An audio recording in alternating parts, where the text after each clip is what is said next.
സ്തോത്രം. ഒരിക്കൽ കൂടി നമുക്കൊരുമിച്ച് ഈ സന്ധ്യാസമയം കാണുവാൻ സ്വർഗ്ഗത്തിലെ ദൈവം ഒരുക്കി തന്ന അവസരത്തെ ഓർത്ത് ഞാൻ ദൈവത്തെ സ്തുതിക്കുന്നു. കഴിഞ്ഞ ദിനങ്ങളിലൊക്കെ സ്വർഗ്ഗത്തിലെ ദൈവം നമ്മെ അനുഗ്രഹിക്കുകയും സൂക്ഷിക്കുകയും ചെയ്തു. കഴിഞ്ഞ ദിവസങ്ങളിലെ വേദപഠനം നിങ്ങളുടെ ജീവിതത്തിന് അനുഗ്രഹമായി തീർന്നെന്ന് ഞങ്ങൾ വിശ്വസിക്കുന്നു.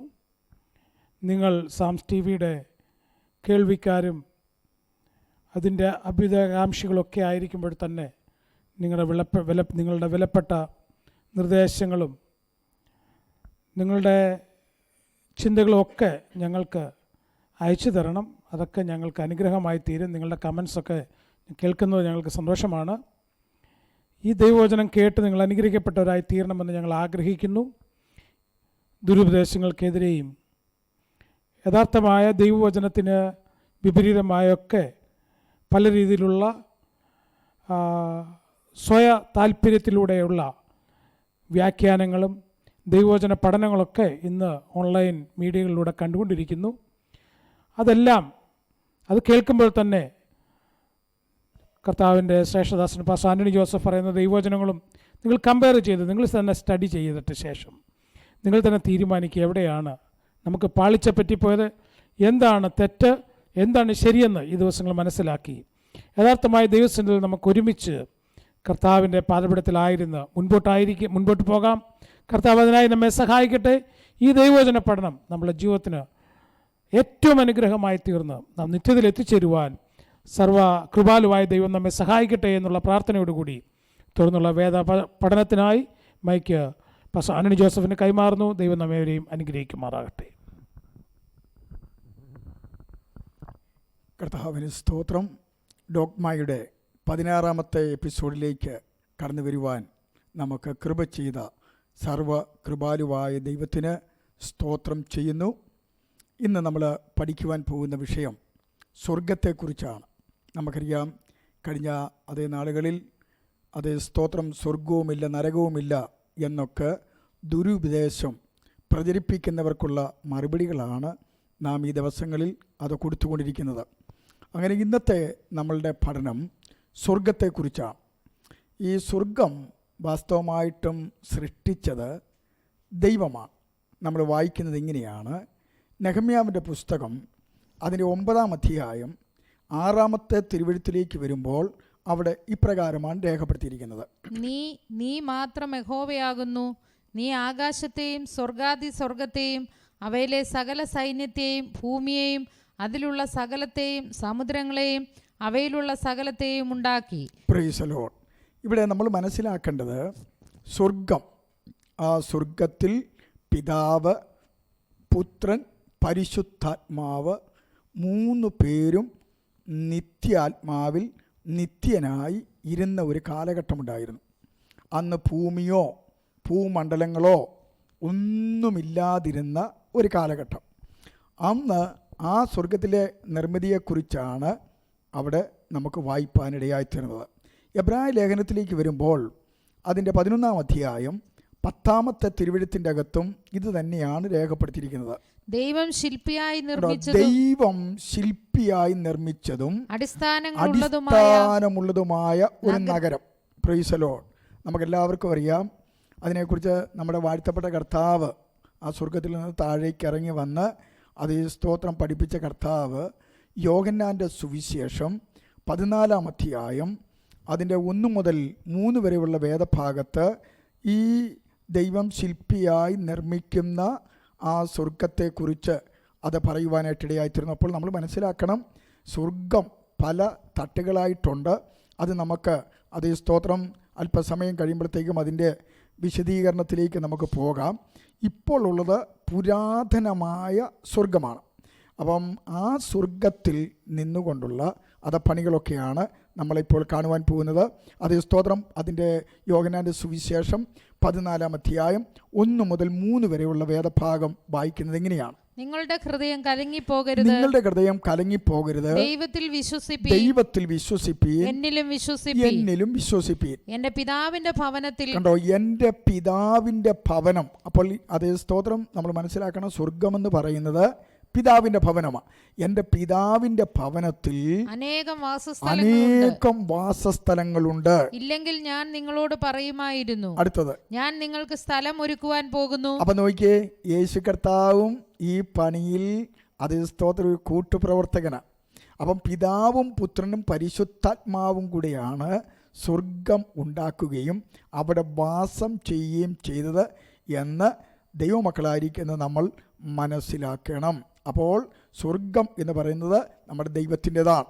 ഇനി അത് ശ്രദ്ധിച്ച്, അത് സങ്കീർത്തനങ്ങളുടെ പുസ്തകം അതിൻ്റെ 68-ാം അധ്യായത്തിലേക്ക് നമ്മൾ കടന്നു വരുമ്പോൾ അവിടെ അത് പറയുന്നത് ഇപ്രകാരമാണ്. 33-ാമത്തെ വാക്യം, സങ്കീർത്തനങ്ങളുടെ പുസ്തകം 68-ാം അധ്യായം അതിന്റെ 33-ാമത്തെ വാക്യം. പുരാതന സ്വർഗാദി സ്വർഗങ്ങളിൽ, ഇതാ ഞാൻ മുമ്പ് പറഞ്ഞത്, പുരാതന സ്വർഗാദി സ്വർഗം. സ്വർഗാദി സ്വർഗം അതെങ്ങനെയാണ്? ഏറ്റവും പുരാതനമായിരിക്കുന്ന പിതാവും പുത്രനും പരിശുദ്ധാത്മാവും മാത്രമുണ്ടായിരുന്ന ആ സ്വർഗത്തെക്കുറിച്ചാണ് സങ്കീർത്തനം 68-ന്റെ 33 പ്രതിപാദിക്കുന്നത്.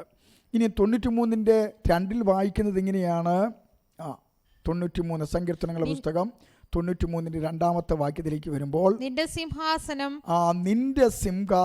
പുരാതനമേ സ്ഥിരമായിരിക്കുന്നു. അപ്പം ഈ പുരാതന സ്വർഗത്തിൽ സിംഹാസനമുണ്ട്, അതും പുരാതനമാണ്, പുരാതനമായ സിംഹാസനം. അപ്പോൾ സിംഹാസനമുണ്ട്, അത് പുരാതനമായ സ്വർഗമുണ്ട്. മാത്രമല്ല, നമ്മൾ ആവർത്തന പുസ്തകത്തിലേക്ക് വരുമ്പോൾ അതിൻ്റെ 33-ന്റെ 27 പുരാതനനായ ഒരു ദൈവത്തെയും കുറിച്ച് നമ്മൾ വായിച്ചാട്ടെ. പുരാതനനായ ദൈവം, കണ്ടോ, പുരാതനനായ ദൈവം, നിന്റെ സങ്കേതം കീഴേ ശാശ്വത ഭുജങ്ങളുണ്ട്. അപ്പോൾ ഈ വാക്യങ്ങളെല്ലാം കൂടി നമ്മൾ പരിശോധിക്കുമ്പോൾ പുരാതന സ്വർഗം ഉണ്ടായിരുന്നു എന്ന് നമുക്ക് കാണുവാൻ കഴിയും. ദൈവമാണ് അതേ സ്വർഗങ്ങളെയും അത് സൃഷ്ടിച്ചത് എന്ന് നമുക്ക് കാണുവാനായിട്ട് കഴിയും. ഇനിയും ഈ സ്വർഗത്തിന് പല പേരുകൾ അതേ രേഖപ്പെടുത്തിയിട്ടുണ്ട് വിശുദ്ധ വേദപുസ്തകത്തിൽ. സ്വർഗം എന്നുള്ളത് ഏകദേശം സ്വർഗം എന്നുള്ള പദം ബൈബിളിൽ 700-ലധികം പ്രാവശ്യം രേഖപ്പെടുത്തിയിട്ടുണ്ട്. ഒന്നുകൂടെ പറയാം, സ്വർഗം എന്ന് പറയുന്ന പദം വിശുദ്ധ വേദപുസ്തകത്തിൽ ഏകദേശം 700-ലധികം പ്രാവശ്യം അത് രേഖപ്പെടുത്തിയിരിക്കുന്നു. ഇതിനെ ഒന്നാമതായിട്ട് നമുക്ക് കാണുവാൻ കഴിയുന്നത് പിതാവിൻ്റെ ഭവനം. യോഹന്നാൻ്റെ സുവിശേഷം 14-ാം അധ്യായത്തിലേക്ക് വരുമ്പോൾ താൻ ഇനിയും അത് കുറച്ചൊന്ന് കഴിഞ്ഞിട്ട് അത് സ്തോത്രം മരണം കൈവരിക്കും, ഞാനിവിടുന്ന് പോകും എന്നൊക്കെ ശിഷ്യന്മാരോട് പറഞ്ഞു കഴിഞ്ഞപ്പോൾ അതേ സ്തോത്രം അവരുടെ ഹൃദയം ആകെപ്പാടെ കലങ്ങുന്ന അവസ്ഥയിലായി. അവരെ ആശ്വസിപ്പിച്ച് പറയുന്ന വേദഭാഗങ്ങളിൽ ഒന്നാണ് 14-ാം അധ്യായം 1 മുതൽ 3 വരെയുള്ള വാക്യം. അവിടെ ഇങ്ങനെയാണ് വായിക്കുന്നത്, നിങ്ങളുടെ ഹൃദയം കലങ്ങിപ്പോകരുത്, ദൈവത്തിൽ വിശ്വസിപ്പീൻ, എന്നിലും വിശ്വസിപ്പീൻ. എന്റെ പിതാവിന്റെ ഭവനത്തിൽ, നോക്കൂ, എന്റെ പിതാവിന്റെ ഭവനം. അപ്പോൾ പിതാവിന്റെ ഭവനമാണ് സ്വർഗം എന്ന് നമുക്ക് കാണുവാനായിട്ട് കഴിയും. എൻ്റെ പിതാവിൻ്റെ ഭവനത്തിൽ അനേകം വാസസ്ഥലങ്ങളുണ്ട്. ഇല്ലെങ്കിൽ ഞാൻ നിങ്ങളോട് പറയുമായിരുന്നു, ഞാൻ നിങ്ങൾക്ക് സ്ഥലം ഒരുക്കുവാൻ പോകുന്നു. ഞാൻ പോയി നിങ്ങൾക്ക് സ്ഥലം ഒരുക്കിയാൽ ഞാൻ ഇരിക്കുന്നിടത്ത് നിങ്ങളെയും ഇരുത്തേണ്ടതിന് പിന്നെയും വന്ന് നിങ്ങളെ എൻ്റെ അടുക്കൽ ഞാൻ ചേർത്തുകൊള്ളും. അതിനകത്ത് ഒരു കാര്യം കൂടെ ഞാൻ അത് ഓർപ്പിക്കുകയാണ്. ചിലർ പറയുന്നത് കർത്താവ് തൻ ഗംഭീരനാദത്തോടും പ്രധാന ദൂതൻ്റെ ശബ്ദത്തോടും ദൈവത്തിൻ്റെ കാഹളത്തോടും കൂടെ വാനമേഘങ്ങളിൽ ആഗതനാകുകയും അന്ന് ക്രിസ്തുവിൽ മരിച്ചവർ മുൻപേ ഉയർത്തെഴുന്നേൽക്കുകയും പിന്നെ ശേഷിക്കുന്നവരായി നാം എല്ലാം രൂപാന്തരപ്പെട്ട് അതേ സ്തോത്രം ഈ മധ്യാകാശത്തിൽ വാസം ചെയ്യുമെന്ന. അങ്ങനെയല്ല കേട്ടോ. ഇവിടെ കർത്താവ് വളരെ അതേ സ്തോത്രം ശക്തമായിട്ട് പറയുകയാണ്, ഞാൻ എവിടെയാണോ ഇരിക്കുന്നത് അവിടെ ആയിരിക്കും ദൈവത്തിൻ്റെ സഭ എടുത്തുകൊണ്ട് പോകുന്നത്. പിതാവിൻ്റെ വലത്തുഭാഗത്താണ്, അത് സ്വർഗമാണ്. ആ സ്വർഗത്തിലാണ് ദൈവമക്കളെ താമസമിന് കർത്താവിൻ്റെ 2-ാം വരവിൽ അതേ സ്തോത്രം എടുത്തുകൊണ്ട് പോകുവാൻ അതേ കർത്താവ് വരുന്നത് എന്നുള്ള കാര്യം ഓർപ്പിച്ചു എന്ന് മാത്രമേ ഉള്ളൂ. ഇനിയും ദൈവത്തിൻ്റെ നഗരം എന്നാണ് സ്വർഗത്തെക്കുറിച്ച് പറഞ്ഞിരിക്കുന്നത്. വെളിപ്പാട് പുസ്തകം 3-ാം അധ്യായം അതിൻ്റെ 12-ാമത്തെ വാക്യത്തിലേക്ക് വരുമ്പോൾ അവിടെ വായിക്കുന്നത് ഇങ്ങനെയാണ്: ജയിക്കുന്നവനെ ഞാൻ എൻ്റെ ദൈവത്തിന്റെ ആലയത്തിൽ ഒരു തൂണാക്കും. ജയിക്കുന്നവനെ ഞാൻ എൻ്റെ ആലയത്തിൽ ഒരു തൂണാക്കും. അവൻ ഒരിക്കലും അവിടെ നിന്ന് പോകയില്ല. അടുത്തത്: എന്റെ ദൈവത്തിന്റെ നാമവും എന്റെ ദൈവത്തിന്റെ പക്കൽ നിന്ന് സ്വർഗത്തിൽ നിന്ന് തന്നെ ഇറങ്ങുന്ന പുതിയ യെരൂശലേം എന്ന എന്റെ ദൈവത്തിന്റെ നഗരം. യെരൂശലേം എന്ന ദൈവത്തിന്റെ നഗരം. കണ്ടോ? അപ്പോൾ ദൈവത്തിന്റെ നഗരമാണ് എന്തവ്? അത് സ്വർഗം എന്ന് പറയുന്നത്. ഇനിയും പറുദീസ. പറുദീസ എന്ന് പറഞ്ഞാൽ തന്നെ എത്ര മനോഹരമാണ്, എത്ര സന്തോഷകരമാണ്, എത്ര ആനന്ദകരമാണ്. അതേ സ്തോത്രം. അവിടെ പറയുകയാണ് ലൂക്കോസിൻ്റെ സുവിശേഷം അതിൻ്റെ 23-ാം അധ്യായം 43-ാമത്തെ വാക്യത്തിൻ്റെ അകത്ത് യേശു കർത്താവ് പറയുന്ന ഒരു പ്രസ്താവനയാണ് അവിടെ കാണുന്നത്. വായിച്ചാട്ടെ. യേശു അവനോട് ഇന്ന് നീ എന്നോടുകൂടെ പറുദീസയിലിരിക്കും. നീ എന്നോടുകൂടെ പറുദീസയിലിരിക്കും. സന്തോഷമുള്ള, സമാധാനമുള്ള അതേ സ്തോത്രം സ്ഥലമാണ് പറുദീസ. അവിടെ ഇരിക്കുന്ന കാര്യമാണ് അതേ സ്തോത്രം പറയുന്നത്. ഇനി 2 കൊരിന്ത്യർ ലേഖനം 12-ാം അധ്യായം അത് 1 മുതൽ താഴോട്ട് വായിച്ചു വരുമ്പോൾ അവിടെ വായിക്കുന്ന ഇങ്ങനെയാണ്: 12-ന്റെ 1 മുതലുള്ള വാക്യങ്ങൾ. പ്രശംസിക്കുന്നതിനാൽ പ്രയോജനമില്ല എങ്കിലും അത് ആവശ്യമായിരിക്കുന്നു. അടുത്തത്: ഞാൻ കർത്താവിന്റെ ദർശനങ്ങളെയും വെളിപ്പാടുകളെയും കുറിച്ച് പറവാൻ പോകുന്നു. അടുത്തത്: ക്രിസ്തുവിലുള്ള ഒരു മനുഷ്യനെ ഞാൻ അറിയുന്നു. അവൻ 14 സംവത്സരങ്ങൾക്ക് മുമ്പേ 3-ാം സ്വർഗത്തോളം എടുക്കപ്പെട്ടു. അടുത്തത്: ശരീരത്തോടെയോ എന്ന് ഞാൻ അറിയുന്നില്ല, ശരീരം കൂടാതെയോ എന്നും അറിയുന്നില്ല, ദൈവം അറിയുന്നു. ആ മനുഷ്യൻ പറുദീസയോളം എടുക്കപ്പെട്ടു. ശരീരത്തോടെയോ ശരീരം കൂടാതെയോ എന്ന് ഞാൻ അറിയുന്നില്ല. അപ്പോൾ പറുദീസ വളരെ സന്തോഷകരമായിരിക്കുന്ന ഒരു സ്ഥലമാണ്. വെളിപ്പാട് പുസ്തകം 2:7 ഈ പറുദീസ ദൈവമക്കൾക്കായിട്ട് വാഗ്ദത്തം ചെയ്തിരിക്കുന്നത് നമുക്ക് എഫേസോസ് സഭയോടുള്ള ബന്ധത്തിൽ കാണുവാനായിട്ട് കഴിയും. അവിടെ വായിക്കുന്നത് എങ്ങനെയാണ്: ആത്മാവ് സഭകളോട് പറയുന്നത് എന്തെന്ന് ചെവിയുള്ളവൻ കേൾക്കട്ടെ. അടുത്തത്: ജയിക്കുന്നവന് ഞാൻ ദൈവത്തിന്റെ പറുദീസയിലുള്ള ജീവവൃക്ഷത്തിന്റെ ഫലം തിന്മാൻ കൊടുക്കും. ജയിക്കുന്നവന് ഞാൻ പറുദീസയിലുള്ള ജീവവൃക്ഷത്തിന്റെ ഫലം തിന്മാൻ കൊടുക്കും എന്നാണ് അവിടെ രേഖപ്പെടുത്തിയിരിക്കുന്നത്. അടുത്തത് നമ്മൾ വായിക്കുന്നത് അതേ സ്തോത്രം ഇപ്രകാരം: പുതിയ യെരൂശലേം അല്ലെങ്കിൽ സ്വർഗീയ യെരൂശലേം എന്ന് സ്വർഗത്തിന് പേരിട്ടിട്ടുണ്ട്. അതേ സ്തോത്രം. വെളിപ്പാട് പുസ്തകം 3:12, 21:2, എബ്രായർ 12:22 ഒക്കെ ഈ ഭാഗമാണ് നമുക്ക് കാണുവാൻ കഴിയുന്നത്. നമ്മൾ മുമ്പ് വായിച്ചതാണെങ്കിലും അത് വിഷയത്തോടുള്ള ബന്ധത്തിൽ ഒരു പഠനമായതുകൊണ്ട് നമുക്ക് അത് വായിക്കാം. 3-ാം അധ്യായം 12-ാമത്തെ വാക്യം. വെളിപ്പാട് പുസ്തകം 3:12. ജയിക്കുന്നവൻ ഞാൻ എന്റെ ദൈവത്തിന്റെ ആലയത്തിൽ ഒരു തൂണാക്കും. അടുത്തത്: അവൻ ഒരിക്കലും അവിടെ നിന്ന് പോകയില്ല. എന്റെ ദൈവത്തിന്റെ നാമവും എന്റെ ദൈവത്തിന്റെ പക്കൽ നിന്ന് സ്വർഗത്തിൽ നിന്ന് തന്നെ ഇറങ്ങുന്ന പുതിയ യെരൂശലേം എന്ന എന്റെ ദൈവത്തിന്റെ നഗരത്തിന്റെ നാമവും എന്റെ പുതിയ യെരൂശലേം എന്ന ദൈവത്തിന്റെ അതേ സ്തോത്രം. അപ്പോൾ നഗരം. ഇവിടെ 21-ാം അധ്യായത്തിലേക്ക് വരുമ്പോൾ വെളിപ്പാട് പുസ്തകം 21-ാം അധ്യായം അതിന് 2-ാമത്തെ വാക്യത്തിനകത്ത് ഇപ്രകാരമാണ് വായിക്കുന്നത്: സമുദ്രവും ഇനിയില്ല, പുതിയ യെരൂശലേം എന്ന വിശുദ്ധ നഗരം. പുതിയ യെരൂശലേം എന്ന വിശുദ്ധ നഗരം ഭർത്താവിനായി അലങ്കരിച്ചിട്ടുള്ള മണവാട്ടിയെ പോലെ ഒരുങ്ങി സ്വർഗത്തിൽ നിന്ന് ദൈവസന്നിധിയിൽ നിന്ന് തന്നെ ഇറങ്ങുന്നത് ഞാൻ കണ്ടു. ഈ സ്വർഗം എന്ന് പറയുന്നത് ഞാൻ മുമ്പേ പറഞ്ഞതുപോലെ പുരാതനമായ സ്വർഗം. അവിടെയാണ് ഇതിൻ്റെ പണികളൊക്കെ, ഈ പുതിയ യെരൂശലേമിൻ്റെ പണികളൊക്കെ അത് നടത്തിയിരുന്നത്. അവിടുന്ന് ഇറങ്ങി വരുന്ന കാര്യത്തെക്കുറിച്ചാണ് അത് രേഖപ്പെടുത്തുന്നത്. എബ്രായർക്ക് എഴുതിയ ലേഖനം 12-ാം അധ്യായം അതിൻ്റെ 22-ാമത്തെ വാക്യത്തിൻ്റെ അകത്തും ഇപ്രകാരം രേഖപ്പെടുത്തുന്നു: പിന്നെയോ സിയോൻ പർവ്വതത്തിനും ജീവനുള്ള ദൈവത്തിന്റെ നഗരമായ സ്വർഗീയ യെരൂശലേമിനും. കണ്ടോ? സ്വർഗീയ യെരൂശലേം, പുതിയ യെരൂശലേം അല്ലെങ്കിൽ സ്വർഗീയ യെരൂശലേം എന്ന് ഈ സ്വർഗത്തിന് പേരുണ്ട്. അടുത്തത് നമ്മൾ വായിക്കുന്നത് വെളിപ്പാട് പുസ്തകം അതിൻ്റെ 21-ാം അധ്യായം 2-ാമത്തെ വാക്യവും 10-ാമത്തെ വാക്യത്തിലേക്കും നമ്മൾ കടന്നു വരുമ്പോൾ അവിടെ വായിക്കുന്നത് ഇങ്ങനെയാണ്: സമുദ്രവും ഇനിയില്ല, പുതിയ യെരൂശലേം എന്ന വിശുദ്ധ നഗരം. വിശുദ്ധ നഗരം. ഈ സ്വർഗത്തിന് പറയുന്ന വേറൊരു പേരാണ് വിശുദ്ധ നഗരം. അടുത്തത്: ഭർത്താവിനായി അലങ്കരിച്ചിട്ടുള്ള മണവാട്ടിയെ പോലെ.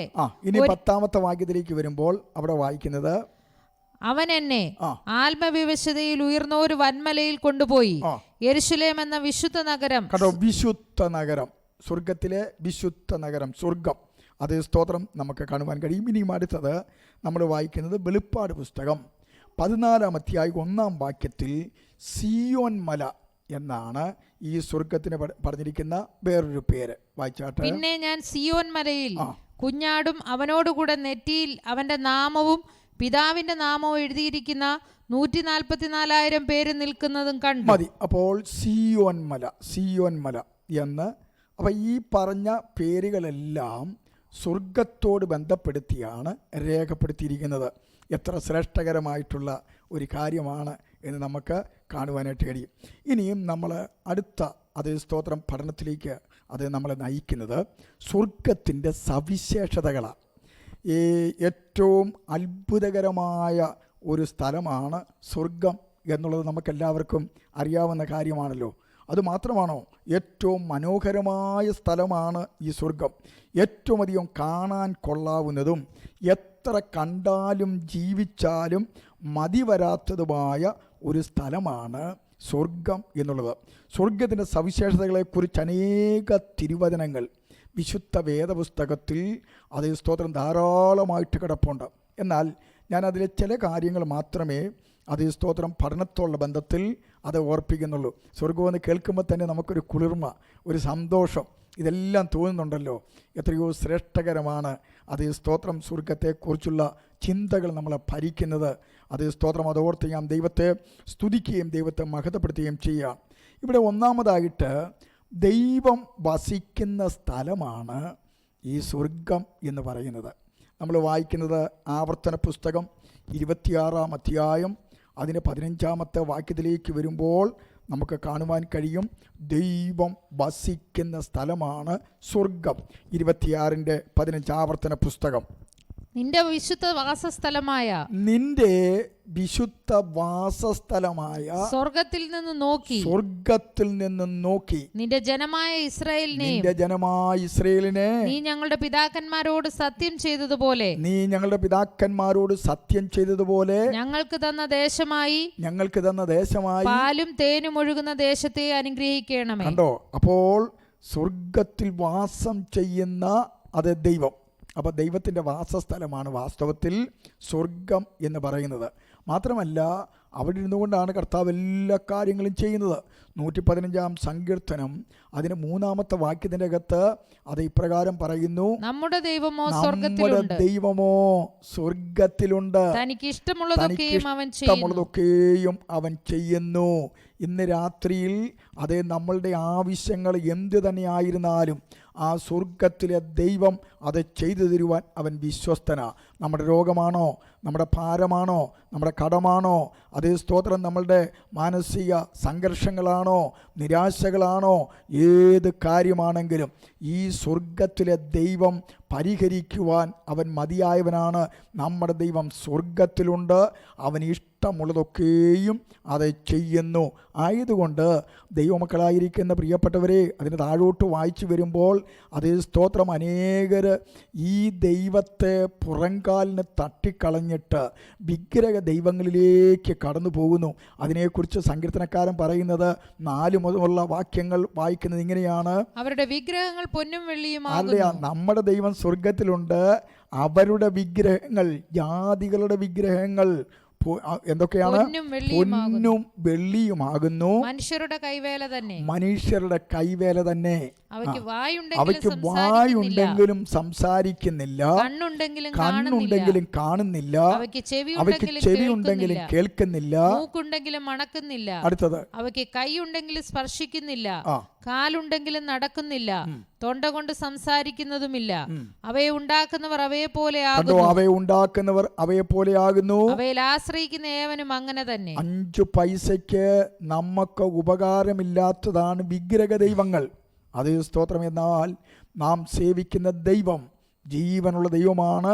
ആ ദൈവം സ്വർഗത്തിലിരിക്കുന്നു, തനിക്കിഷ്ടമുള്ളതൊക്കെയും അത് ചെയ്തുകൊണ്ടിരിക്കുന്നു എന്ന തിരുവചനം വളരെ വ്യക്തമായിട്ട് അത് രേഖപ്പെടുത്തുന്നു. മാത്രമല്ല അതേ സ്തോത്രം നമ്മൾ വായിക്കുന്നത് ഇങ്ങനെയാണ്. യെശയ്യാ പ്രവാചകൻ്റെ പുസ്തകത്തിലേക്ക് നമ്മൾ കടന്നു വരുമ്പോൾ അവിടെ അതേ 66-ാം അധ്യായത്തിലേക്ക് വരുമ്പോൾ ഒന്നാമത്തെ രണ്ടാമത്തെ വാക്യങ്ങളൊക്കെ ഇപ്രകാരമാണ് രേഖപ്പെടുത്തുന്നത്. വായിച്ചാട്ടെ. യഹോവ ഇപ്രകാരം അരുളി ചെയ്യുന്നു, യഹോവ ഇപ്രകാരം അരുളി ചെയ്യുന്നു, സ്വർഗ്ഗം എന്റെ സിംഹാസനവും സ്വർഗം എന്റെ സിംഹാസനവും ഭൂമി എന്റെ പാദപീഠവുമാകുന്നു. ഭൂമി എന്റെ പാദപീഠവുമാകുന്നു. അടുത്തത്, നിങ്ങൾ എനിക്ക് പണിയുന്ന ആലയം ഏതുവിധം? അപ്പോൾ ഒരാലയത്തിലും ഇത്ര വലിയവനായ ദൈവത്തെ കുടിയിരുത്തുവാൻ ആർക്കും കഴിയത്തില്ല. അതുകൊണ്ട് അതേ സ്തോത്രം, ദൈവം ഭൂതലത്തിലെങ്ങും ഒതുങ്ങാത്തവനാണ്.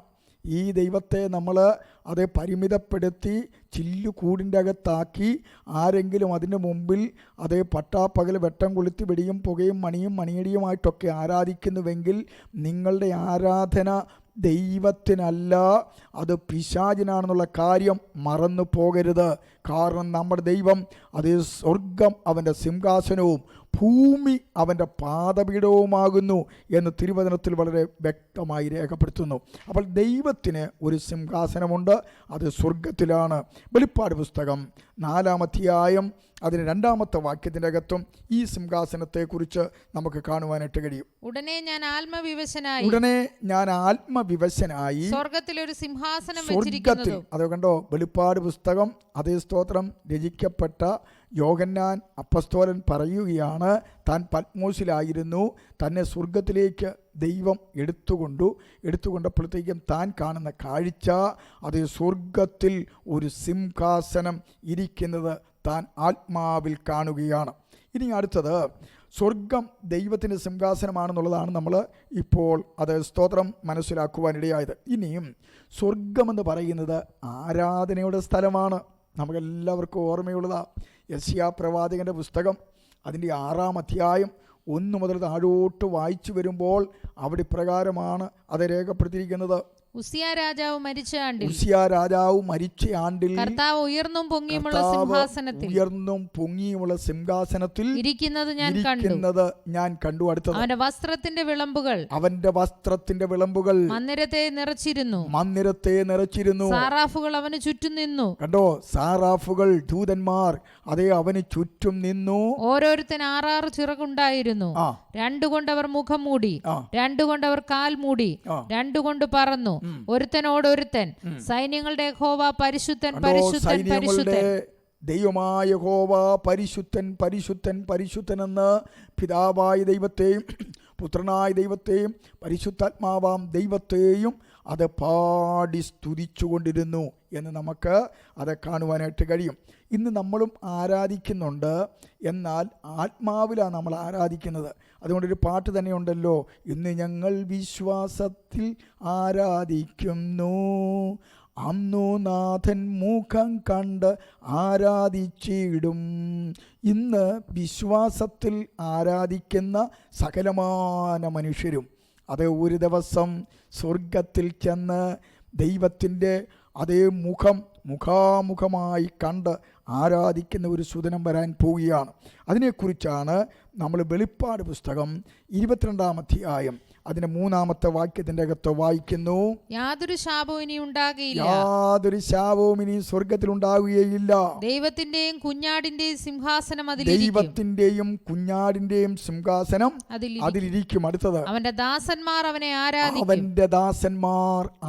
ആരാധിക്കും. അവർ അവന്റെ മുഖം കാണും. ഇന്നുവരെയും ആർക്കും ദൈവത്തെ യഥാർത്ഥമായിട്ട് കാണാൻ പറ്റത്തില്ല. ആത്മാവിൽ കണ്ടു മാത്രമാണ് നമ്മൾ ആരാധിക്കുന്നത്.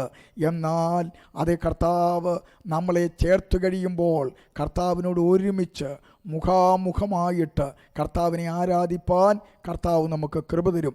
അതേ സ്തോത്രം. വെളിപ്പാട് പുസ്തകം 4-ാം അധ്യായം അതിന് 11-ാമത്തെ വാക്യവും അതേ 5-ാം അധ്യായം 9-ാം വാക്യത്തിലൊക്കെ അതാണ് പറയുന്നത്.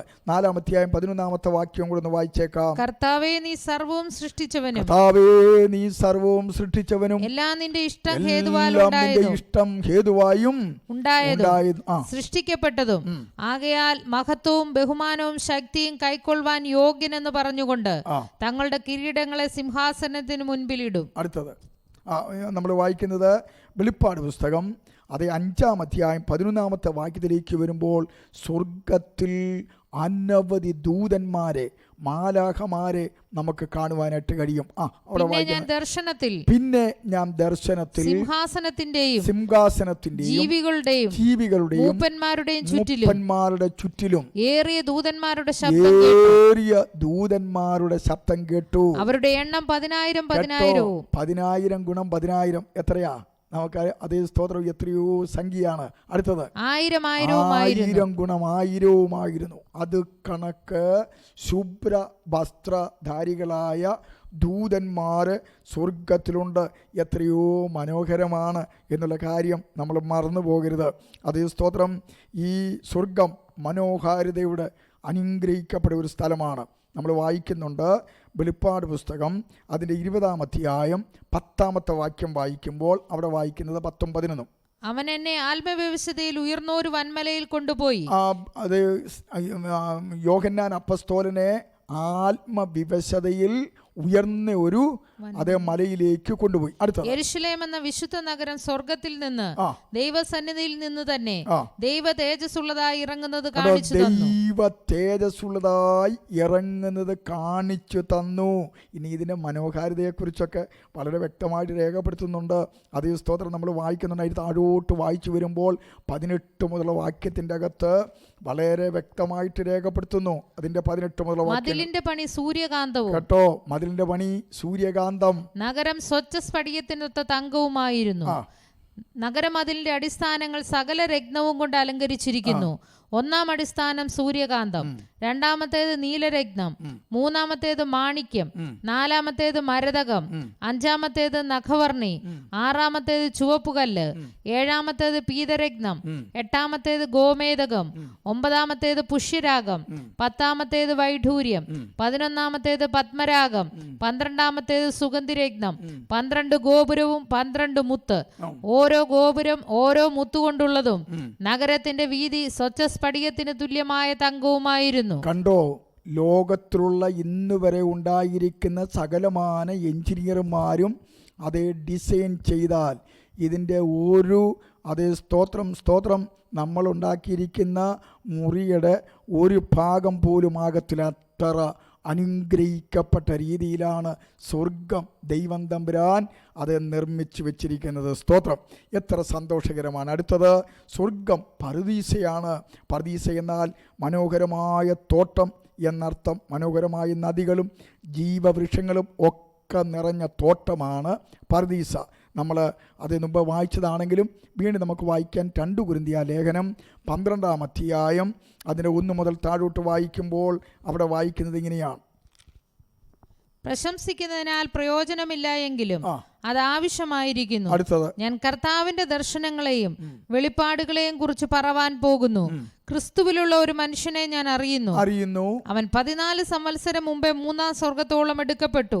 ശരീരത്തോടെയോ എന്ന് ഞാൻ അറിയുന്നില്ല, ശരീരം കൂടാതെയോ എന്നും അറിയുന്നില്ല, ദൈവം അറിയുന്നു. ആ മനുഷ്യൻ പറുദീസയോളം എടുക്കപ്പെട്ടു. എത്ര ശ്രേഷ്ഠകരമാ മനോഹരമായ സ്ഥലത്തേക്ക് പൗലോസ് അപ്പോസ്തലനെ എടുത്ത കാര്യമാണ് അവിടെ നമ്മൾ വായിക്കുന്നത്. ഇനി വെളിപ്പാട് പുസ്തകം 2:7 22-1 മുതൽ 2 വരെയുള്ള ഭാഗവും നമ്മൾ മുമ്പേ വായിച്ചതാണ്. പറുദീസയെക്കുറിച്ച് പറയുന്ന കാര്യമാണ്.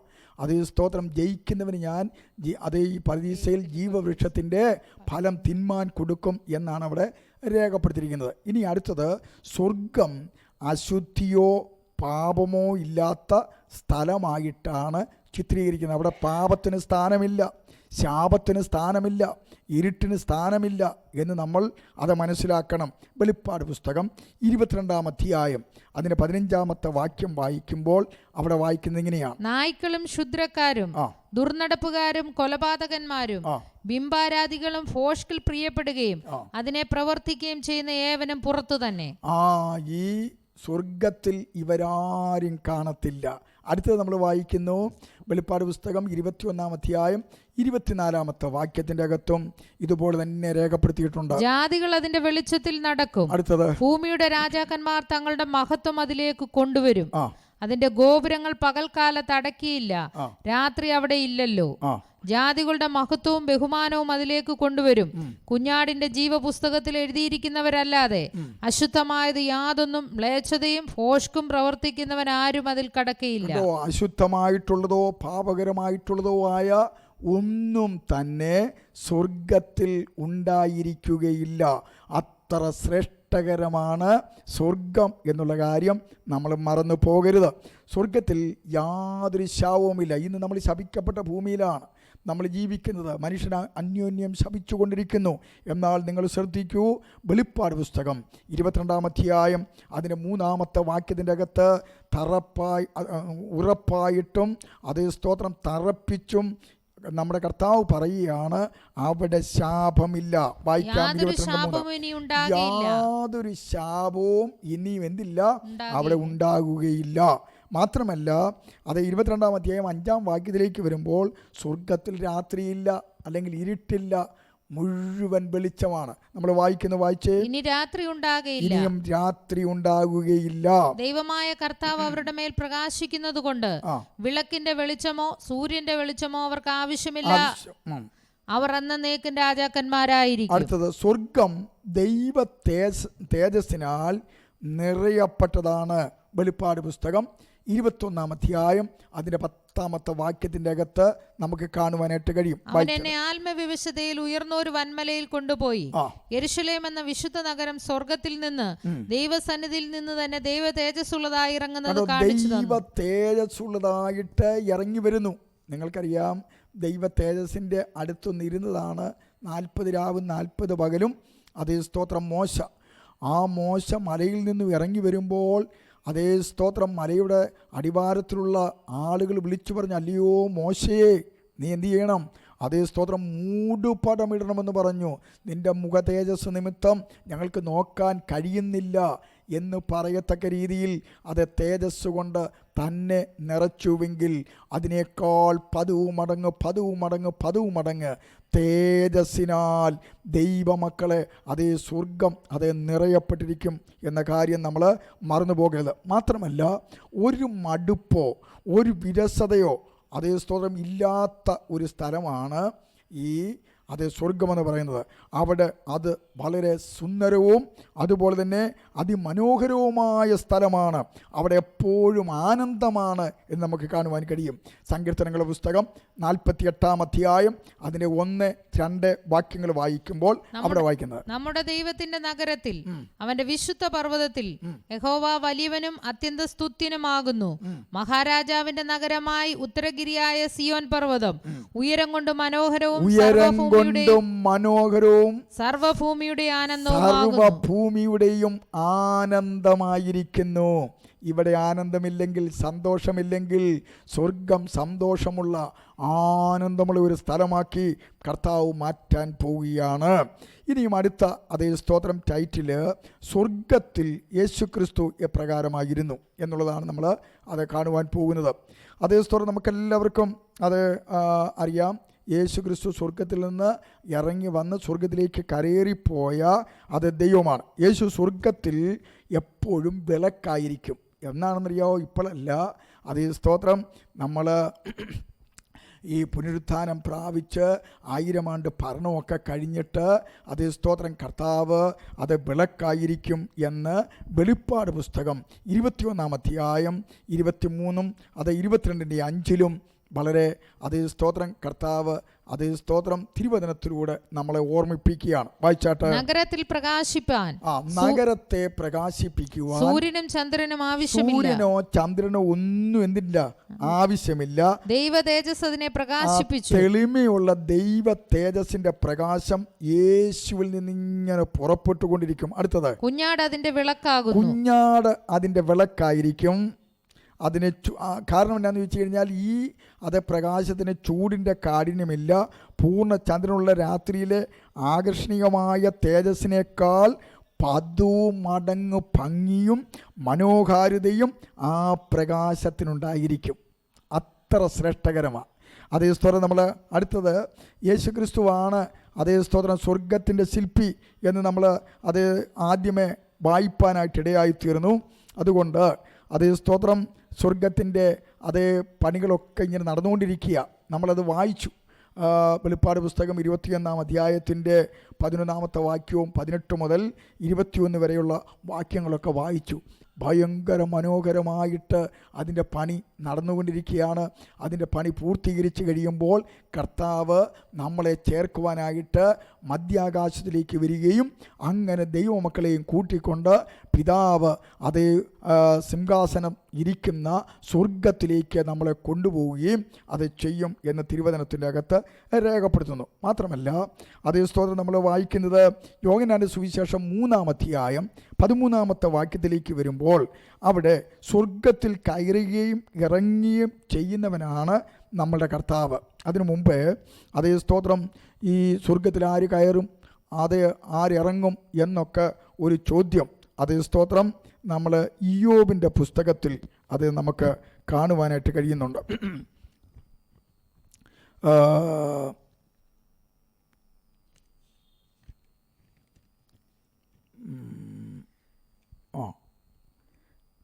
അത് വേണ്ട, നമുക്ക് അതേ സ്തോത്രം യോഹന്നാന്റെ സുവിശേഷം 3 അധ്യായം അതിൻ്റെ 13 വാക്യമാണ്.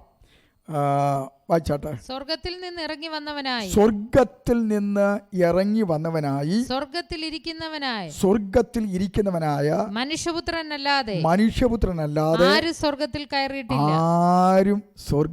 കയറിയിട്ടില്ല. അപ്പോൾ സ്വർഗത്തിൽ നിന്നും വന്ന ഒരാൾക്ക് മാത്രമേ സ്വർഗത്തിലെ കാര്യം പറയുവാൻ പറ്റത്തുള്ളൂ. അതുകൊണ്ട് ശ്രദ്ധിക്കണം, യേശുക്രിസ്തു എവിടുന്നാണ് വന്നത്? സ്വർഗത്തിൽ നിന്നും വന്ന് സ്വർഗത്തിലേക്ക് കയറിപ്പോയ അതേ കർത്താവ്. മാത്രമല്ല ഇനിയും അതേ സ്തോത്രം തൻ്റെ ഭക്തന്മാരെ സ്വർഗത്തിലേക്ക് കൊണ്ടുപോകുവാൻ അതേ കർത്താവ് വരാൻ പോവുക. അതുകൊണ്ട് സ്വർഗമില്ലെന്നും നരകമില്ലെന്നും ആരും പറഞ്ഞേക്കരുത്. നമ്മുടെ വാഴ്ത്തപ്പെട്ട കർത്താവ് തന്നെയാണ് അതേ പറഞ്ഞിരിക്കുന്നത്. മാത്രമല്ല അതേ സ്തോത്രം യോഹന്നാന്റെ സുവിശേഷം 8 അധ്യായം 23 വാക്യത്തിലേക്ക് വരുമ്പോൾ അവിടെ വായിക്കുന്നത് ഇങ്ങനെയാണ്. 8:23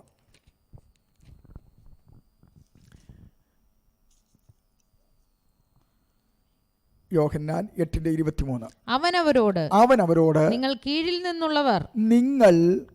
നിന്ന് എന്ന് വെച്ച് കഴിഞ്ഞാൽ ഭൂമിയിൽ ഉള്ളവർ ഞാൻ മേലിൽ നിന്നുള്ളവൻ, ഞാൻ സ്വർഗത്തിൽ നിന്നുള്ളവൻ എന്ന് വെച്ചാൽ മേലിൽ നിന്നുള്ളവൻ. നിങ്ങൾ ഈ ലോകത്തിൽ നിന്നുള്ളവർ, നിങ്ങൾ ഈ ലോകത്തിൽ നിന്നുള്ളവർ, ഞാൻ ഈ ലോകത്തിൽ നിന്നുള്ളവനല്ല, ഞാൻ ഈ ലോകത്തിൽ നിന്ന് ഉള്ളവനല്ല. അടുത്തത്, ആകയാൽ നിങ്ങളുടെ പാപങ്ങളിൽ നിങ്ങൾ മരിക്കും. മതി. അപ്പോൾ അതേ കർത്താവ് പറയുകയാണ്, ഞാൻ സ്വർഗത്തിൽ നിന്ന് ഇറങ്ങി വന്ന് സ്വർഗത്തിലേക്ക് കരേറിപ്പോകുന്നവനാ. അപ്പോൾ സ്വർഗത്തെക്കുറിച്ച് ആധികാരികമായിട്ട് പറയുവാൻ ഈ ഉലകത്തിൽ അതേ സ്തോത്രം സ്വർഗത്തിൽ നിന്ന് വന്ന ഒരാളേ ഉള്ളൂ. അത് നസറേയനായ യേശു ക്രിസ്തു ആകയാൽ ആ യേശുവിൽ വിശ്വസിക്കുന്നവരെ മാത്രമാണ് സ്വർഗത്തിലേക്ക് കൊണ്ടുപോകുന്നത്.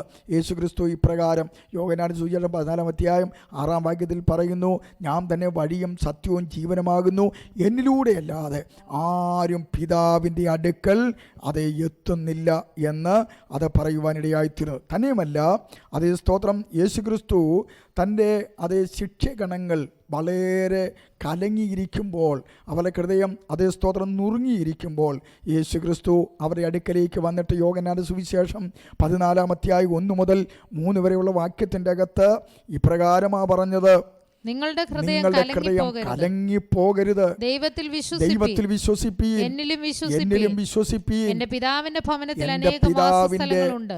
അനേകം വാസസ്ഥലങ്ങളുണ്ട്. ഇല്ലെങ്കിൽ ഞാൻ നിങ്ങളോട് പറയുമായിരുന്നു, ഞാൻ നിങ്ങൾക്ക് സ്ഥലം ഒരുക്കുവാൻ പോകുന്നു. അടുത്തത്, ഞാൻ പോയി നിങ്ങൾക്ക് സ്ഥലം ഒരുക്കിയാൽ ഞാൻ ഇരിക്കുന്നിടത്ത് നിങ്ങളും ഇരിക്കേണ്ടതിന് പിന്നെയും വന്ന് നിങ്ങളെ എൻ്റെ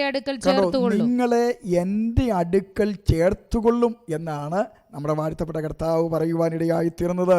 അപ്പോൾ വേറെ ആരെയും അതേ സ്തോത്രം അങ്ങനെയൊന്നും താൻ ഇരിക്കുന്ന ഇടത്ത് ഇരിക്കുവാൻ അനുവദിക്കാത്ത ഒരു ലോകത്തിൽ യേശു കർത്താവ് പറയുകയാണ്, ഞാനിരിക്കുന്ന സ്വർഗത്തിൽ നിങ്ങളെയും ഇരുത്തുവാൻ പോവുകയാണ്.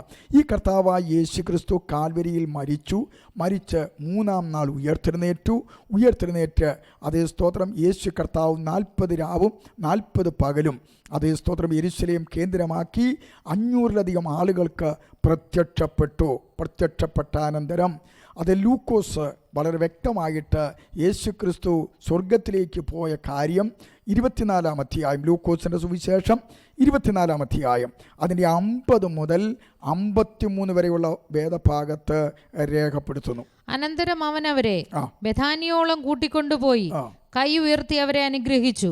അവരെ അനുഗ്രഹിക്കയിൽ അവൻ അവരെ വിട്ടുപിരിഞ്ഞു സ്വർഗാരോഹണം ചെയ്തു. കണ്ടോ, യേശു സ്വർഗാരോഹണം ചെയ്തു എന്ന് നമ്മൾ അതേ സ്തോത്രം കാണുന്നു. വീണ്ടും വരുന്നിടം വരെ യേശുക്രിസ്തു എവിടെയായിരിക്കും? സ്വർഗത്തിലായിരിക്കും. ഒന്നുകൂടെ പറഞ്ഞു കഴിഞ്ഞാൽ പിതാവിൻ്റെ വലത്തുഭാഗത്തായിരിക്കും.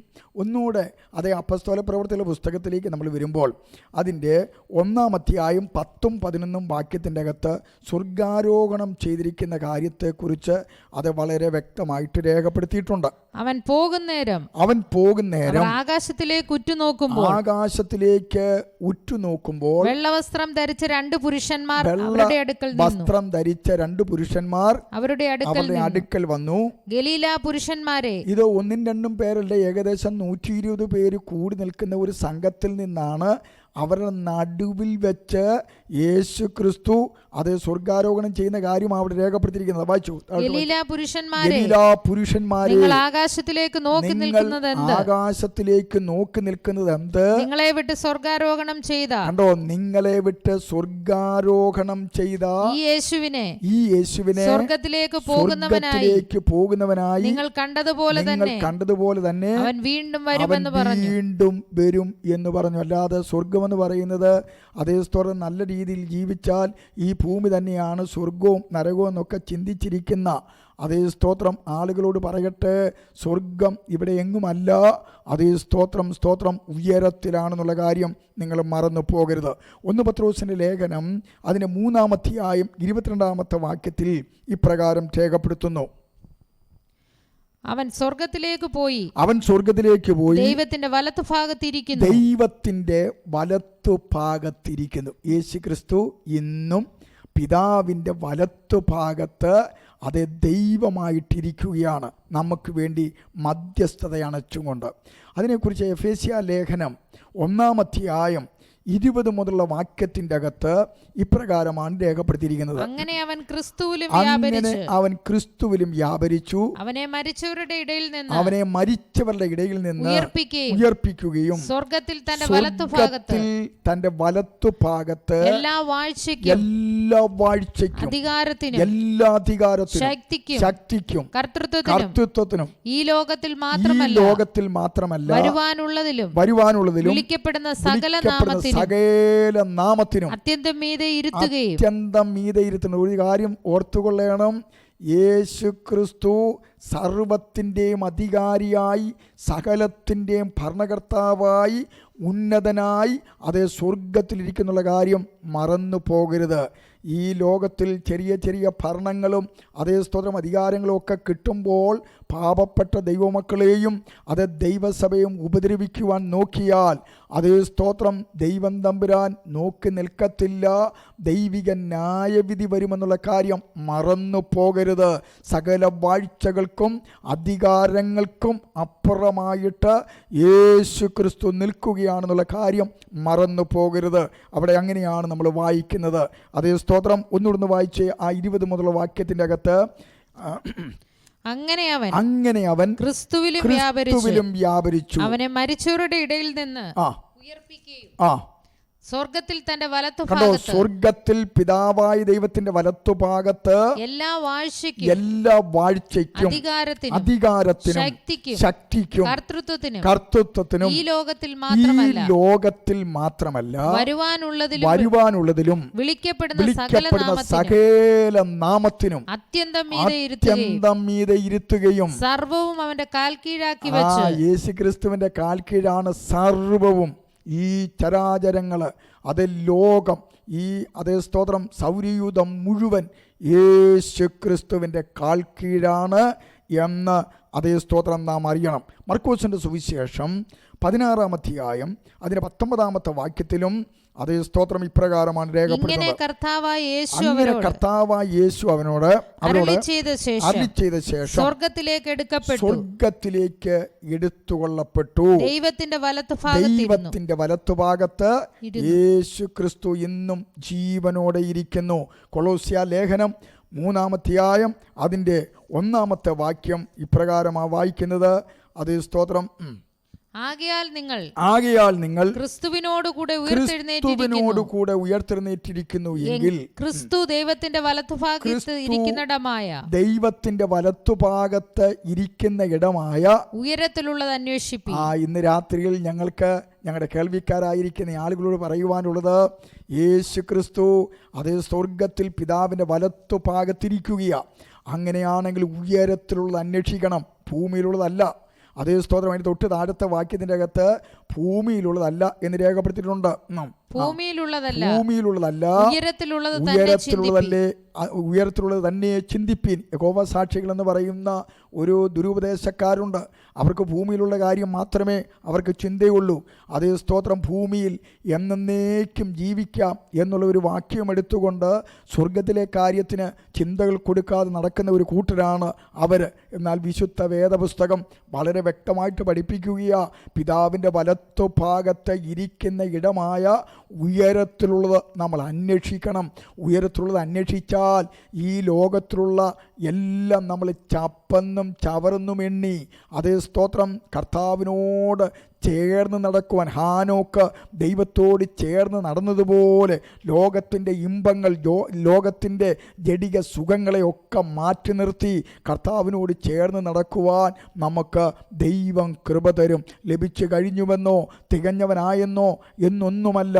അതേ സ്തോത്രം. കർത്താവിൻ്റെ സന്നിധിയിൽ എങ്ങനെയും ഏതുവിധേനയും മരിച്ചവരുടെ ഇടയിൽ നിന്നുള്ള പുനരുത്ഥാനം പ്രാപിക്കണമെന്ന് വിചാരിച്ച് നമ്മൾ സകലതും ത്യജിച്ച് മുന്നോട്ട് പോകുവാനായിട്ട് ഇടയായിത്തീരും. നമുക്കെല്ലാവർക്കും അറിയാം, സ്തേഫാനോസിൻ്റെ നേരെ അതേ സ്തോത്രം തൻ്റെ ഒറ്റ പ്രസംഗം, ആ പ്രസംഗത്തിൽ കോപപരവശരായി അതേ യഹൂദന്മാർ പല്ലും കടിച്ചുകൊണ്ട് തൻ്റെ അടുത്തേക്ക് വരുമ്പോൾ നമ്മൾ അപ്പസ്തോല പ്രവൃത്തിയുള്ള പുസ്തകം 7-ാം അധ്യായം 54 മുതലുള്ള വാക്യത്തിൻ്റെ അകത്ത് ഇപ്രകാരമാണ് നമുക്ക് കാണുവാൻ കഴിയുന്നത്. ഇത് കേട്ടപ്പോൾ ഈ പ്രസംഗം കേട്ടപ്പോൾ അവർ കോപപരവശരായി. നോക്കിക്കേ, സമുദായക്കാര്, മതഭ്രാന്തന്മാര് കോപപരവശരായി അവന്റെ നേരെ പല്ല് കടിച്ചു. ഇന്നും ഇതുപോലെ ദൈവമക്കൾക്കെതിരെ, സുവിശേഷത്തിനെതിരെ, ദൈവസഭയ്ക്കെതിരെ പല്ല് കടിക്കുന്ന അനേക ആളുകളുണ്ട്. അതുകൊണ്ടൊന്നും തകർന്നു പോകുന്ന പ്രസ്ഥാനമല്ല ദൈവത്തിൻ്റെ സഭ.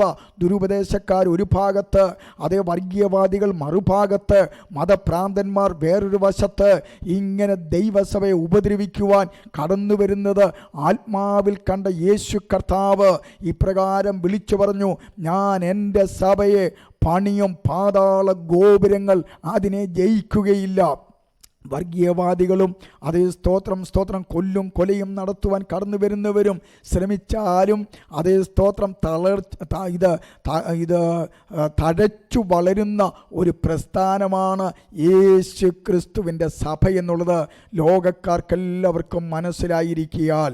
അതേ സ്തോത്രം. ഇവിടെ സ്തേഫാനോസിനെ അതേ സ്തോത്രം അദ്ദേഹത്തിൻ്റെ പ്രസംഗത്തെ അതേ സ്തോത്രം എതിർത്തുകൊണ്ട് ആളുകളെല്ലാവരും കൂടെ കോപപരവശരായി തൻ്റെ അടുക്കലേക്ക് ഓടി വരികയാണ്. വായിച്ചാട്ട്. അവനോ പരിശുദ്ധാത്മാവ് നിറഞ്ഞവനായി സ്വർഗത്തിലേക്ക് ഉറ്റുനോക്കി ദൈവമഹത്വവും ദൈവത്തിന്റെ വലത്തുഭാഗത്ത് യേശു നിൽക്കുന്നതും കണ്ടു. ശ്രദ്ധിച്ചേ, ദൈവത്തിൻ്റെ വലത്തുഭാഗത്ത് യേശു നിൽക്കുന്നതും അവൻ കണ്ടു എന്ന് നമ്മൾ തിരുവചനത്തിൽ വായിക്കുന്നപ്പോൾ യേശു ക്രിസ്തു ഇരിക്കുന്ന ഇടമാണ് അതേ സ്വർഗം, അതും പിതാവിൻ്റെ വലത്തുഭാഗത്ത്. യേശു ക്രിസ്തു പറഞ്ഞതും അവിടുന്ന് സ്വർഗത്തിൽ നിന്നും ഈ ഭൂമിയിലേക്ക് ഇറങ്ങി വരികയും മടങ്ങി സ്വർഗ സ്ഥലങ്ങളിലേക്ക് പോയതുമായ കാര്യങ്ങൾ വ്യക്തമായി തിരുവചനത്തിൽ രേഖപ്പെടുത്തിയിരിക്കുന്നതിനാൽ സ്വർഗസ്ഥലത്തെക്കുറിച്ച് തെല്ലും ആരും സംശയിക്കേണ്ട കേട്ടോ.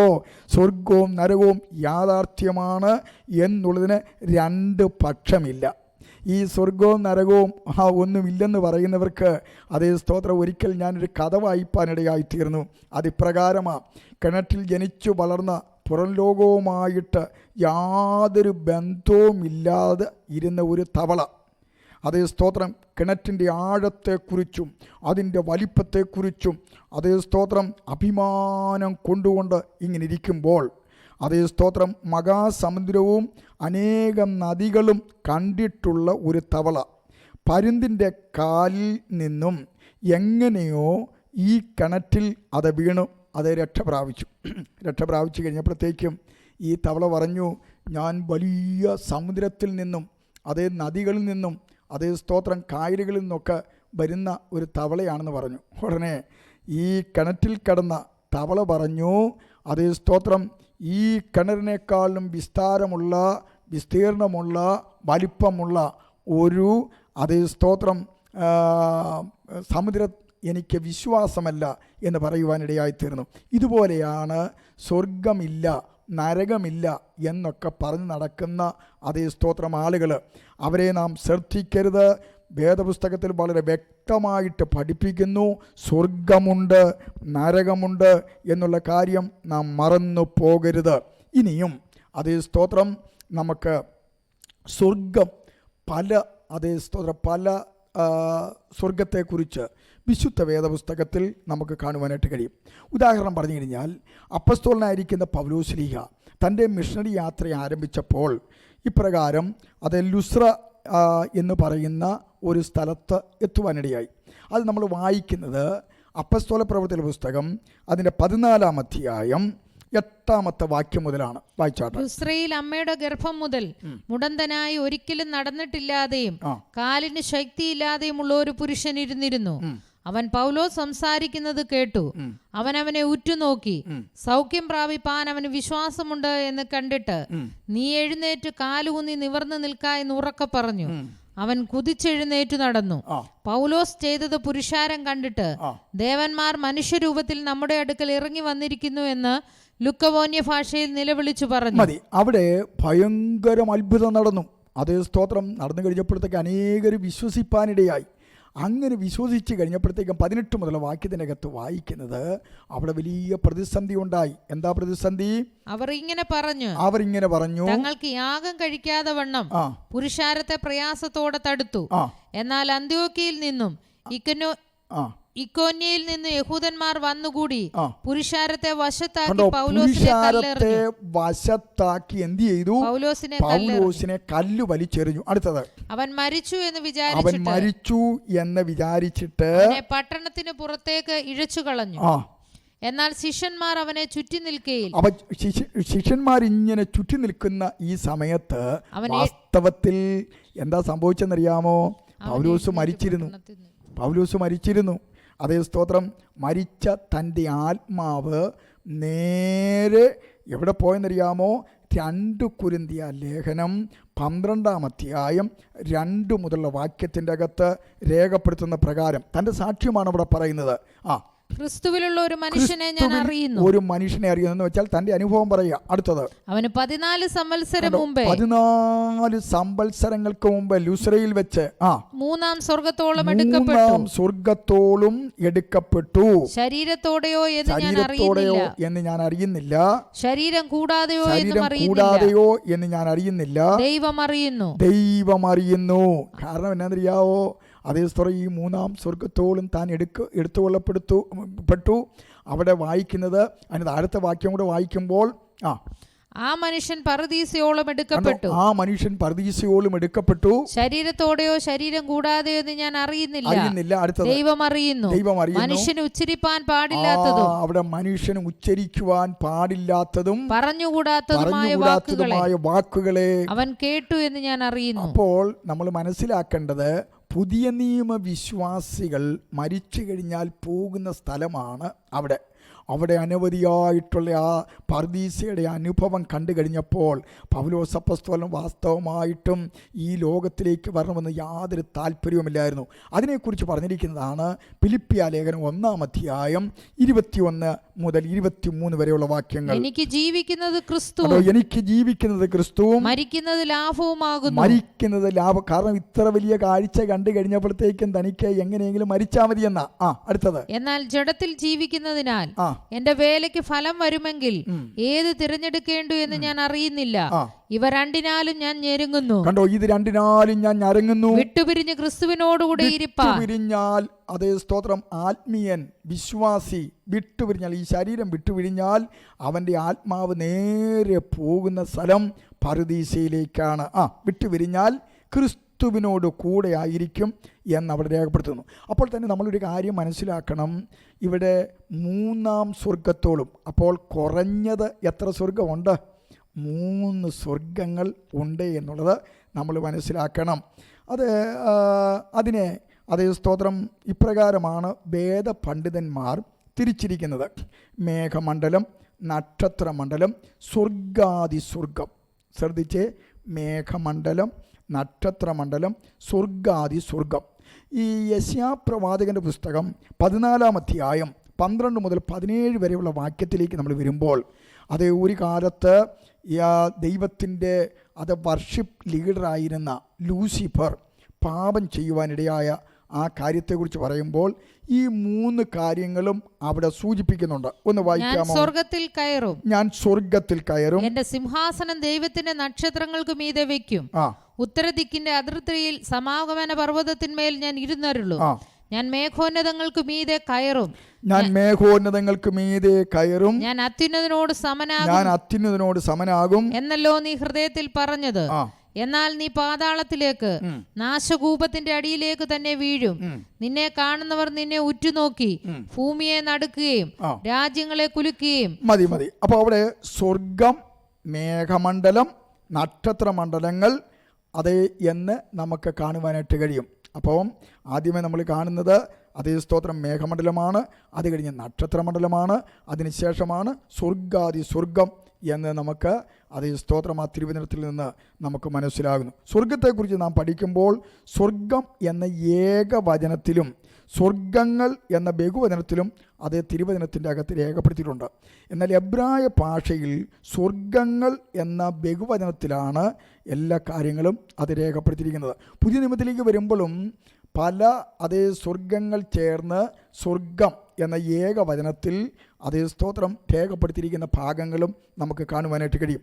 ഇവിടെ ഉദാഹരണം പറഞ്ഞു കഴിഞ്ഞാൽ ശലോമോൻ്റെ പ്രാർത്ഥനയിൽ 1 രാജാക്കന്മാരുടെ പുസ്തകം 8-ാം അധ്യായം അതിൻ്റെ 27-ാമത്തെ വാക്യത്തിൻ്റെ അകത്ത് ഇപ്രകാരമാണ് രേഖപ്പെടുത്തിയിരിക്കുന്നത്: എന്നാൽ ദൈവം യഥാർത്ഥമായി ഭൂമിയിൽ വസിക്കുമോ? സ്വർഗത്തിലും സ്വർഗാതിസ്വർഗങ്ങളിലും. അതേ സ്തോത്രം. അപ്പോൾ 1-ലധികം സ്വർഗമുണ്ട് എന്ന് അവിടെ രേഖപ്പെടുത്തുന്നു. ആവർത്തന പുസ്തകം അതിൻ്റെ 10-ാം അധ്യായം 14-ാമത്തെ വാക്യത്തിലേക്ക് വരുമ്പോൾ അവിടെ വായിക്കുന്നതും ഇങ്ങനെയാണ്: ഇതാ സ്വർഗവും സ്വർഗാതിസ്വർഗവും. സ്വർഗവും സ്വർഗാതിസ്വർഗവും. അപ്പോൾ അതേ ഈ സ്വർഗമെന്ന് പറയുന്നത് പലതുണ്ട്. നെഹമ്യാവിൻ്റെ പുസ്തകം അതിൻ്റെ 9-ാം അധ്യായം 6-ാം വാക്യം നമ്മൾ മുമ്പ് ആദ്യമേ ഈ ഭാഗമാണ് നമ്മൾ വായിച്ചത്. എങ്കിലും അതേ സ്തോത്രം അവിടെ പറയുന്നു ഇപ്രകാരം: നെഹമ്യാവിൻ്റെ പുസ്തകം 9-ാം അധ്യായം അതിൻ്റെ 6-ാമത്തെ വാക്യത്തിലേക്ക് വരുമ്പോൾ, നീ ആകാശത്തെയും സ്വർഗാതിസ്വർഗത്തെയും അവയിലെ സകല സൈന്യത്തെയും ഭൂമിയെയും. അപ്പോൾ സ്വർഗാതിസ്വർഗം. ഇനിയും സങ്കീർത്തനങ്ങളുടെ പുസ്തകം 148-ാം അധ്യായം അതിന് 4-ാമത്തെ വാക്യത്തിനകത്തും സ്വർഗങ്ങൾ എന്ന് തന്നെയാണ് രേഖപ്പെടുത്തിയിരിക്കുന്നത്. വായിച്ചു. 148-ന്റെ 4-ാമത്തെ അതേ സ്തോത്രം തിരുവെഴുത്തിലേക്ക് നമ്മൾ വരുമ്പോൾ അവിടെ കാണുന്നത് ഇങ്ങനെയാണ്: സ്വർഗാതിസ്വർഗവും ആകാശത്തിന് മീതെയുള്ള വെള്ളവും. കണ്ടോ? അപ്പൊ സ്വർഗാതിസ്വർഗവും ആകാശത്തിന് മീതെയുള്ള വെള്ളവും എന്ന് രേഖപ്പെടുത്തുന്നു. മാത്രമല്ല നമ്മുടെ വാഴ്ത്തപ്പെട്ട കർത്താവ് അതേ സ്തോത്രം ക്രൂശിൽ മരിച്ചു കഴിഞ്ഞപ്പോഴത്തേക്കും നേരെ അതേ സ്തോത്രം പാതാളത്തിലേക്ക് കടന്നുപോയി ആത്മാക്കളോട് അതേ സ്തോത്രം സംസാരിച്ചു എന്നൊക്കെ നമ്മൾ തിരുവചനത്തിൻ്റെ അകത്ത് വായിക്കുന്നുണ്ട്. ഇവിടെ എഫേസ്യ ലേഖനം 4-ാം അധ്യായം 9-ഉം 10-ഉം വാക്യത്തിനകത്ത് ഇപ്രകാരമാണ് രേഖപ്പെടുത്തിയിരിക്കുന്നത്: കയറി എന്നതിനാൽ അവൻ ഭൂമിയുടെ അധോഭാഗങ്ങളിലേക്ക് ഇറങ്ങി എന്ന് വരുന്നില്ലയോ? അടുത്തത്: ഇറങ്ങിയവൻ സകലത്തെയും നിറയ്ക്കേണ്ടതിന് സ്വർഗാതിസ്വർഗത്തിനു മീതെ കയറിയവനുമാകുന്നു. സ്വർഗാതിസ്വർഗത്തിനു മീതെ കയറിയവനും ആകുന്നു എന്ന് രേഖപ്പെടുത്തിയിരിക്കുന്നു. അതേ സ്തോത്രം ഈ എബ്രായ ലേഖനക്കാരൻ ഇത് കണ്ടിട്ട് അതേ സ്തോത്രം വിളിച്ചു പറയുന്നത് ഇപ്രകാരമാണ്. എബ്രായ ലേഖനം 4-ാം അധ്യായം 14-ാമത്തെ വാക്യം: ആകയാൽ ദൈവപുത്രനായ യേശു ആകാശത്തിൽ കൂടി കടന്നുപോയോ. അവിടെ ആകാശങ്ങൾ ഈ ഇംഗ്ലീഷിൽ നമ്മൾ വായിക്കുമ്പോൾ സ്വർഗങ്ങളിൽ കൂടി കടന്നുപോയ എന്നാണ് നമ്മൾ വായിക്കുന്നത്. സ്വർഗങ്ങളിൽ കൂടി എന്നാണ്. ഇനി എബ്രായ ലേഖനം 7-ാം അധ്യായത്തിൻ്റെ 26-ാമത്തെ വാക്യത്തിലും ഇംഗ്ലീഷിൽ നമ്മൾ വായിക്കുമ്പോൾ ഇപ്രകാരമാണ്: ഇങ്ങനെയുള്ള മഹാപുരോഹിതനല്ലോ നമുക്ക് വേണ്ടിയത്, പവിത്രൻ, നിർദോഷൻ, നിർമ്മലൻ, പാപികളോട് വേർവിട്ടവൻ, സ്വർഗത്തെക്കാൾ ഉന്നതനായി തീർന്നവൻ. സ്വർഗങ്ങളെക്കാൾ ഉന്നതനായിരിക്കുന്നവൻ എന്നാണ് അതേ വരേണ്ടത്. ഈ വേദഭാഗങ്ങളിലെല്ലാം സ്വർഗം പലതാണെന്ന് ഗ്രഹിപ്പാൻ നമുക്ക് കഴിയും. വിശുദ്ധന്മാരുടെ ആത്മാക്കൾ മരണശേഷം കടന്നു പോകുന്നത് വിശുദ്ധ പൗലോസ് സൂചിപ്പിച്ച പ്രകാരം അതേ സ്തോത്രം ഈ 3-ാം അതേ സ്വർഗത്തിലേക്കായിരിക്കും എന്ന് നമുക്ക് അനുമാനിക്കാം. ഇനിയും അതേ സ്തോത്രം സ്വർഗം എവിടെയാണ് എന്ന അതേ കാര്യം കൂടെ പറഞ്ഞ് ഇന്ന് അതേ സ്തോത്രം ഈ പ്രഭാഷണം ഇവിടെ നമ്മൾ വൈൻഡപ്പ് ചെയ്യുകയാണ്. അതേ സ്തോത്രം സ്വർഗം എവിടെയാണെന്നുള്ളതിന് അതേ ചില തെളിവുകൾ വിശുദ്ധ വേദപുസ്തകത്തിൽ നമുക്ക് കാണുവാനായിട്ട് കഴിയും. എന്തായാലും ഭൂമിക്ക് മുകളിലാണ്. അതേ സ്തോത്രം. അതുമാത്രമല്ല, സങ്കീർത്തനങ്ങളുടെ പുസ്തകം 48-ാം അധ്യായം 2-ാം വാക്യം വായിക്കുമ്പോൾ അവിടെ വായിക്കുന്നത് ഇപ്രകാരമാണ്: മഹാരാജാവിന്റെ നഗരമായി ഉത്തരഗിരിയായ സിയോൻ പർവ്വതം ഉയരം കൊണ്ട് മനോഹരവും. ഉത്തരഗിരിയായ സിയോൻ പർവ്വതം ഉയരം കൊണ്ട് മനോഹരവും സർവഭൂമിയുടെയും ആനന്ദവുമാകുന്നു. അപ്പോൾ അതേ സ്തോത്രം ഇത് ഉത്തരഗിരിയിലാണ് എന്ന് നമുക്ക് കാണുവാനായിട്ട് കഴിയും. സങ്കീർത്തനങ്ങളുടെ പുസ്തകം 75-ാം അധ്യായം അതിൻ്റെ 6-ാമത്തെ വാക്യത്തിലേക്ക് വരുമ്പോൾ കിഴക്ക് അപ്പോൾ ഈ കിഴക്കോട്ട് നോക്കിയുള്ള പ്രാർത്ഥനയൊക്കെ വെറുതെയാകട്ടോ. അതേ സ്തോത്രം. അതൊക്കെ ജാതികൾ ചെയ്യുന്നതാ. അങ്ങനെ ആരെങ്കിലും അത് ചെയ്യുന്നുണ്ടെങ്കിൽ ഇന്ന് നിർത്തണം. അതേ സ്തോത്രം. ജാതികളുടെ അതേ സ്തോത്രം ആചാരമാണ്. ഇവിടെ കർത്താവ് പറയുകയാണ്, കിഴക്കു നിന്നുമല്ല, പടിഞ്ഞാറ് നിന്നല്ല, തെക്ക് നിന്നുമല്ല ഉയർച്ച വരുന്നത്. അപ്പം വടക്കിനെ കുറിച്ച് പറയാത്തത് കൊണ്ട് അതേ സ്തോത്രം വടക്ക് ഉയരത്തിൽ നിന്നാണ് നമുക്ക് ഉയർച്ച വരുന്നത്. ഉയരത്തിൽ നിന്ന്. ഇന്ന് അതേ സ്തോത്രം ഞാൻ ഈ പറയുന്നത് കേട്ടുകൊണ്ട് ഇനിയും വടക്കോട്ട് നോക്കി ആരും പ്രാർത്ഥിക്കേണ്ട ആവശ്യമൊന്നുമില്ല. നമ്മൾ കണ്ണുകൾ അടച്ച് നമ്മളുടെ അതേ സ്തോത്രം ഹൃദയം അതേ ദൈവസന്നിധാനത്തിലേക്ക് പകർന്ന് ഏത് ദിശയിലേക്ക് നോക്കി നിന്ന് പ്രാർത്ഥിച്ചാലും ഉയരത്തിൽ നിന്ന് നമുക്ക് അനുഗ്രഹങ്ങളെ തരുവാൻ നമ്മുടെ കർത്താവ് മതിയായവനാണ് എന്നുള്ള കാര്യം നമ്മൾ മറന്നു പോകരുത്. അതേ സ്തോത്രം. ഇവിടെ ഉത്തരദിക്കിൻ്റെ അതിർത്തിയിൽ ഇരുന്നിട്ട് എന്ന് നമ്മൾ യെശയ്യാപ്രവാചകന്റെ പുസ്തകം 14-ാം അധ്യായം 13 മുതൽ 15 വരെയുള്ള വാക്യത്തിനകത്ത് നമ്മൾ വായിക്കുന്നു. വായിച്ചാട്ടെ. ഞാൻ സ്വർഗത്തിൽ കയറും, എൻ്റെ സിംഹാസനം അതേ നക്ഷത്രങ്ങൾക്ക് മീതെ വയ്ക്കും. ഉത്തരദിക്കിന്റെ അതിർത്തിയിൽ സമാഗമന പർവ്വതത്തിൽ ഞാൻ ഇരുന്നരുളും.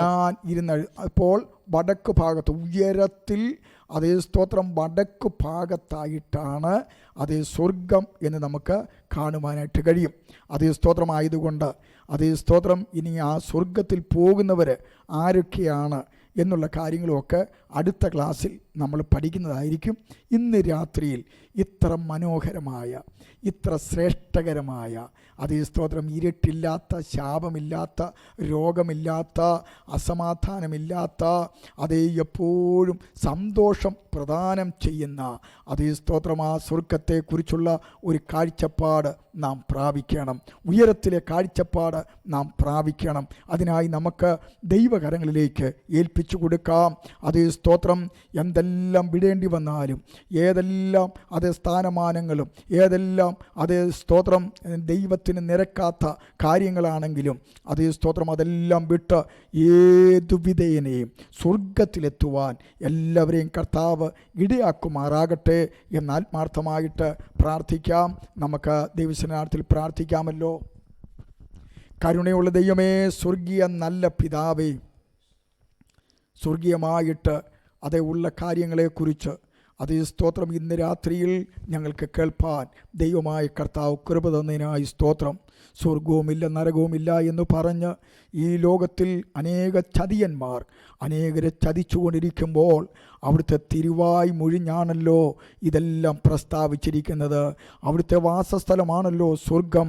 അവിടുത്തെ അനുഭവങ്ങളാണല്ലോ ഞങ്ങൾക്ക് ഇന്ന് ഈ രാത്രികാലം ചിന്തിപ്പാൻ കർത്താവ് കൃപ തന്നത്. കർത്താവേ, അവിടുത്തെ കരങ്ങളിലേക്ക് അതേ സ്തോത്രം ഈ കേൾക്കപ്പെട്ട എല്ലാ പ്രിയപ്പെട്ടവരെയും ഏൽപ്പിച്ച് ഞങ്ങൾ പ്രാർത്ഥിക്കുന്നു. എല്ലാവരെയും ധന്യമായി സമൃദ്ധമായി ദൈവം അനുഗ്രഹിക്കണം. ആരും നഷ്ടപ്പെട്ടു പോകുവാൻ ദൈവം അനുവദിക്കരുത്. എല്ലാവരെയും തൃക്കരങ്ങളിലേക്ക് ഏൽപ്പിച്ച് ഞങ്ങൾ പ്രാർത്ഥിക്കുന്ന. വിശേഷാൽ ഇങ്ങനെ ലൈവ് ചെയ്യുവാൻ ഈ ഭവനത്തെ കർത്താവ് ഒരുക്കുന്നതിനായി സ്തോത്രം ചെയ്യുന്നു. ഷാജി ബ്രദറിനെയും തൻ്റെ കുടുംബത്തെയും ധന്യമായി അനുഗ്രഹിക്കണം എന്ന് ഞങ്ങളും കൂടെ പ്രാർത്ഥിക്കുന്നു. കേൾവിക്കാരായ എല്ലാ പ്രിയപ്പെട്ടവരെയും പിതാവിൻ്റെയും പുത്രൻ്റെയും പരിശുദ്ധാത്മാവിൻ്റെയും നാമത്തിൽ അടിയൻ അനുഗ്രഹിച്ച് പ്രാർത്ഥിക്കുന്നു. കർത്താവെ, എല്ലാവരും അനുഗ്രഹമാക്കി തീർക്കണമെന്ന് പ്രാർത്ഥിക്കുന്നു. പ്രാർത്ഥനകരനായി സ്തോത്രം യേശു ക്രിസ്തുവിൻ്റെ നാമത്തിൽ തന്നെ. അതേ സ്തോത്രം. അടുത്ത അതേ ദിവസവും ദൈവവചനവുമായിട്ട് നമുക്ക് അത് ഒരുമിച്ച് കടന്നു വരാം. കർത്താവ് നമ്മളെ